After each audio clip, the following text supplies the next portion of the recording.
desires feel good to you? That's the big question. If your desire feels good, then you've got a desire and you're vibrationally in the proximity of it. In other words, your beliefs aren't contradicting it.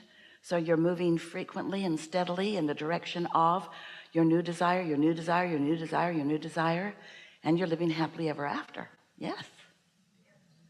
But if you keep hatching new desires that you doubt, then life isn't as much fun, is it?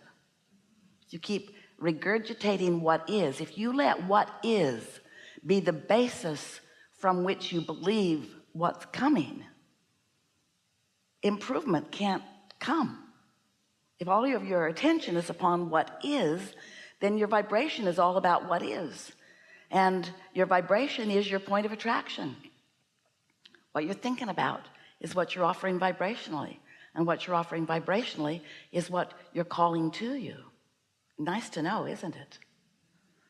So have you been listening to us for a while? You sort of have the hang of this. You get it, that you create your own reality. Do you?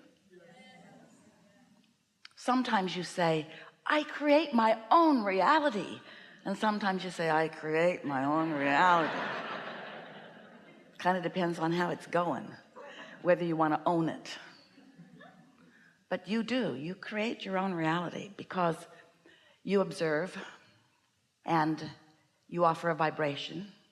Now, we want to say to you right at the beginning here that almost everyone offers almost all of their vibration in response to what they are observing. And that's really good if you're in a step one moment of the creative process. Step one is when you're sifting through contrast and coming to decisions at all levels of your being about what you prefer, knowing what you don't want and knowing what you do want. And so what you're observing helps out so much in that step one phase. Step two is where source, having received from you clarity about what you want, answers what you want with all it has, vibrationally giving full undivided attention to your desire. That's so big and so fun for us. Step three is where you figure out some way to offer a vibration that's different from what is and that is more like what you're asking for. Because if you just keep offering a vibration about what is, you can't let the new improvement in, because what is will hold it out. Do you get that? If you don't have enough money, and so you're sifting and sorting, and you can't pay this, and you can't go there, and you can't do this, and in all of that sifting and sorting, you're launching rockets asking for more prosperity. And your inner being and those who hang around with your inner being are lining up the cooperative components for your improved financial situation. But when you continue to observe your current state of being, talking about it, and therefore fretting about it or worrying about it or complaining about it, then you keep active within yourself a vibration of exactly where you stand. So you can't move, you can't take one step toward the new and improved avalanche of prosperity that is lined up for you, ready for you, being revealed to you. But you've got to realize it. But you can't realize it if you are focused upon what is. So you've got to use your now reality in a very understood way.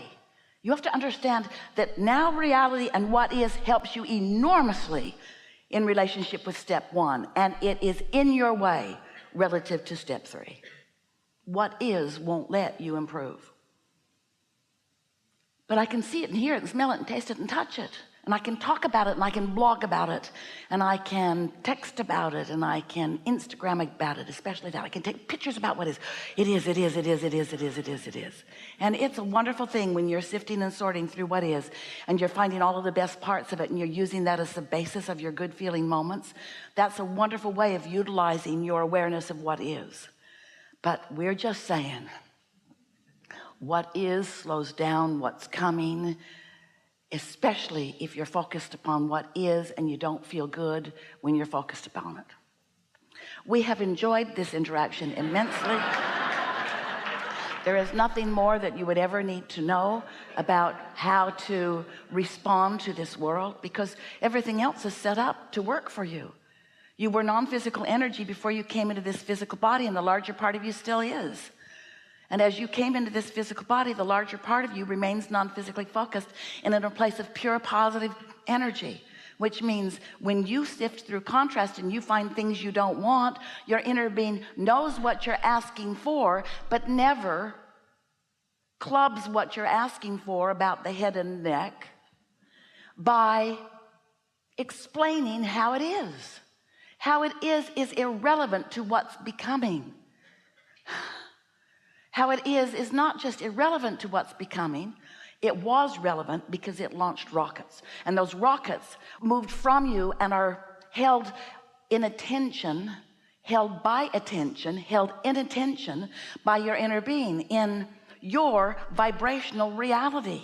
This vibrational reality that just because you can't yet see it or hear it or smell it or taste it or touch it doesn't mean that it isn't a reality. It's so real, we've named it the vortex. It's a reality. It's a vibrational reality. Wrote 2 books about it. It's a big deal. But you don't know it's a big deal because you can't see it and hear it and smell it and taste it and touch it. So you think the big deal is what you can see and hear and smell and taste and touch, but that's the old deal. That's like the gum you've chewed all the flavor out of. That was there when you needed it. But once you've launched rockets of desire, as you have, and once you've filled your vortex full of all of the ideas and desires of things that you want to experience, then your attention to what is, unless it feels outrageously wonderful when you give it your attention, is not helping your creative process. And you are a creator. That's who you are. You came into this physical body with most of you remaining non-physically focused for the support that source would be. And here you come to interact with the beauty of humanity. Oh, the blessed rascals. They won't do what you want them to do. They won't please you. They're selfish because they were born that way. And we want them to stay that way because you have to be selfishly oriented. You can only see through the eyes of self. But as you look to others to behave or perform in ways that when you observe them, because that's what you're so good at doing, is observing. That was sarcasm. Can you hear it? As you observe them, then you sort of teach each other things that are contrary to the way the laws of the universe work. You want them to behave in ways that make you feel good, and when they don't, then you feel bad and you don't think you have any control. So you blame them, but it isn't about them, because they didn't come to behave for you. They came to create too.